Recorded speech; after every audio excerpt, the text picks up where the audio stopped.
Metta Momentum proudly presents a mini coaching workshop, Loving Yourself When Your Mind Won't. Welcome, beautiful soul. I'm really glad you're here. My name is Miki. This workshop is for the moments when you really want to be kind to yourself, but your mind has other plans.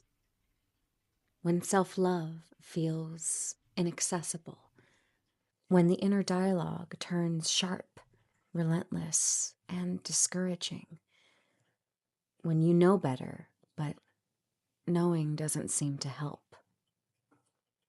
If you've ever caught yourself thinking, why can't I just stop thinking like this? Why does my mind always go here? Why does self-love feel so hard when I need it the most? I really want you to hear this clearly. You're not broken. You're not alone. You're not failing at healing. You're not doing self-love wrong. You're human. And today's work is all about learning how to love yourself without needing your mind to cooperate first. Because waiting for your thoughts to be nicer before offering yourself care is like waiting for the ocean to be calm before you learn how to swim. In positive psychology, we talk about something known as ants, automatic negative thoughts. Ants are not chosen. They are not intentional.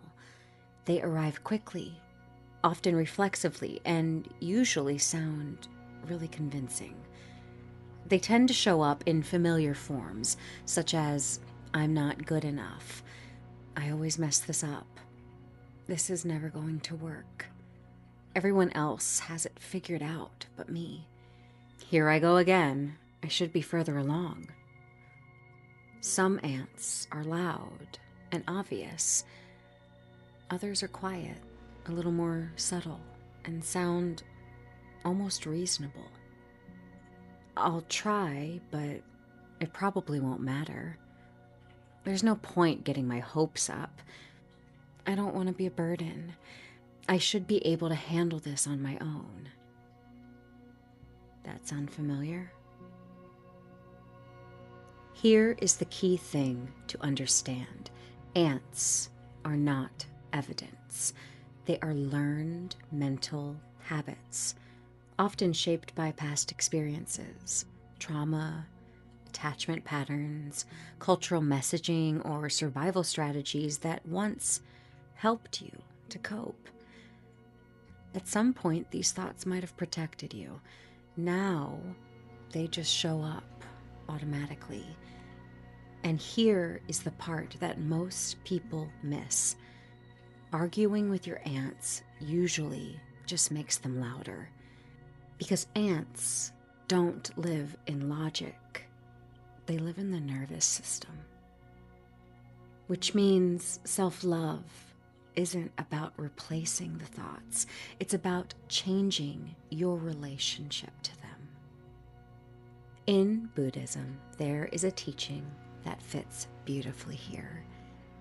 Thoughts are events, not identities.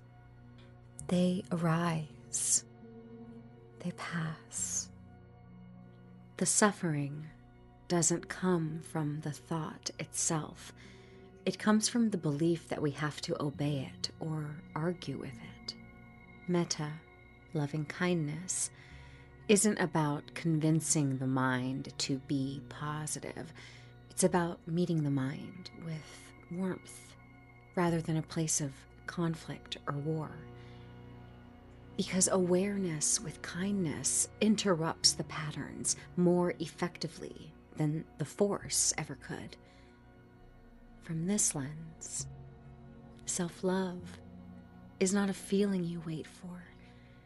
It's a practice that you choose again and again, especially when the mind is being difficult. Let's practice this together now. You're welcome to sit or lie down, whatever feels most comfortable for you.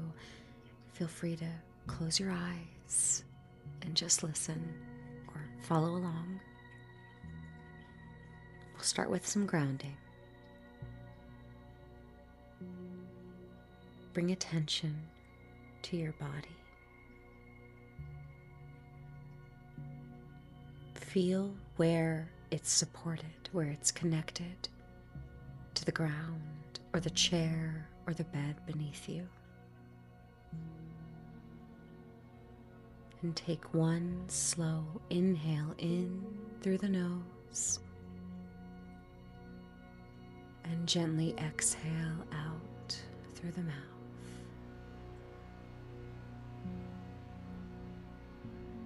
One more time, inhaling and releasing.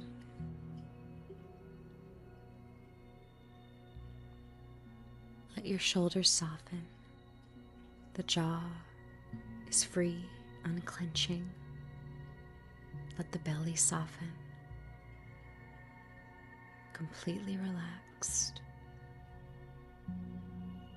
And if it feels okay during this practice, place one hand on your chest or the belly.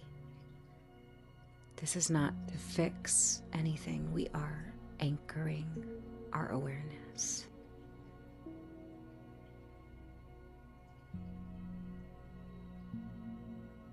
You're here. You are supported. You're allowed to arrive just as you are.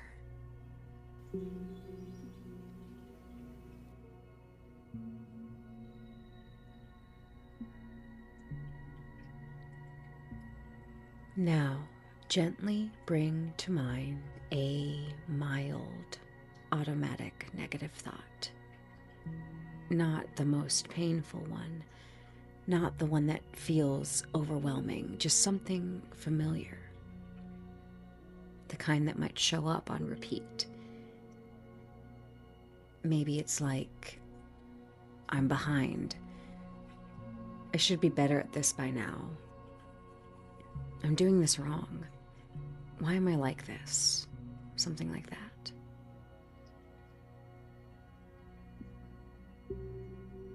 You don't need to replay the story in your head. Just notice the flavor of the thought.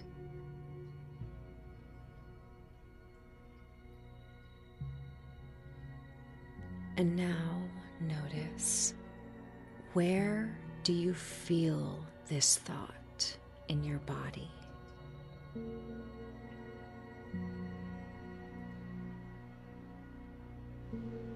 Maybe it shows up as tightness in your chest or a knot in your stomach, pressure behind the eyes, maybe a subtle heaviness in the shoulders.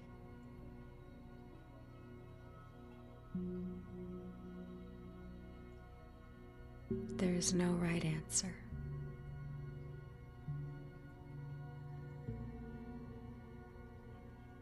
You're not trying to change the thought. You're not trying to make it go away. You're just noticing.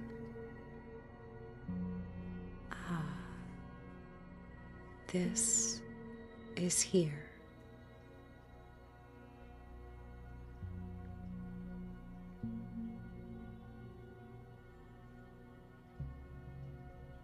Maybe silently offer to yourself, this is an automatic thought. I don't need to believe it.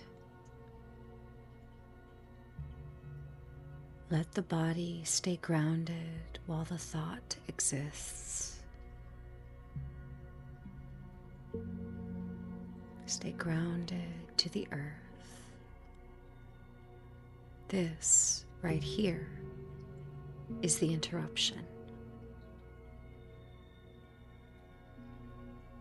The thought is present. and you are still safe.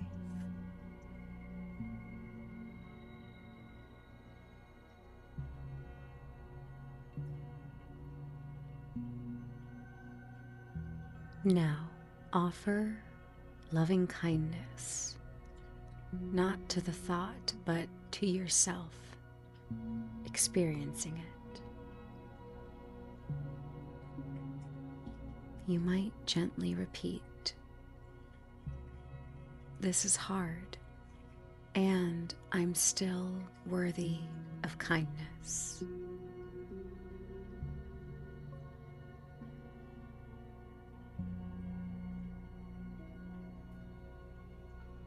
I can be gentle with myself even now.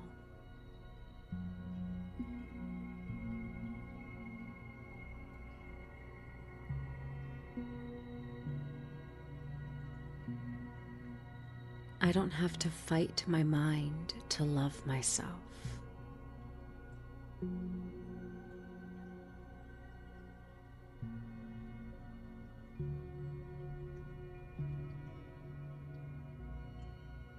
If words don't resonate, that's okay. You might imagine warmth or softness or a steady, supportive presence around the part of the body that's holding tension.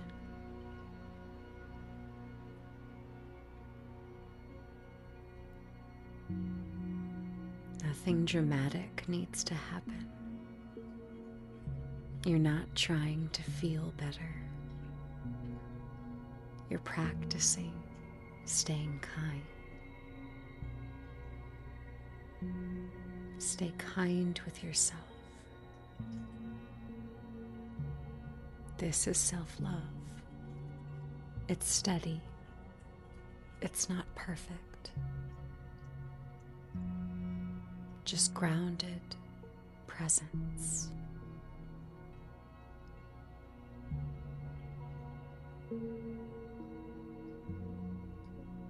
As we come to a close, take one final inhale in through the nose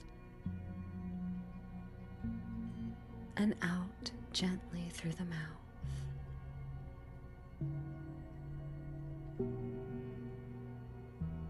Notice what's different. Not necessarily quieter, but maybe less hostile. That's the work. You don't defeat ants. You don't silence them. You outgrow their authority or power that they have over you by choosing kindness anyway. The closing ritual for this workshop, designed to help you carry this practice into your daily life, will be shared in the accompanying study guide below this post. I invite you to move through it slowly. Self-love is not something that you complete. You're never done. It's something that you practice sustainably. Thank you for showing up for this work, for choosing compassion over control. That is how the real change happens. Namaste.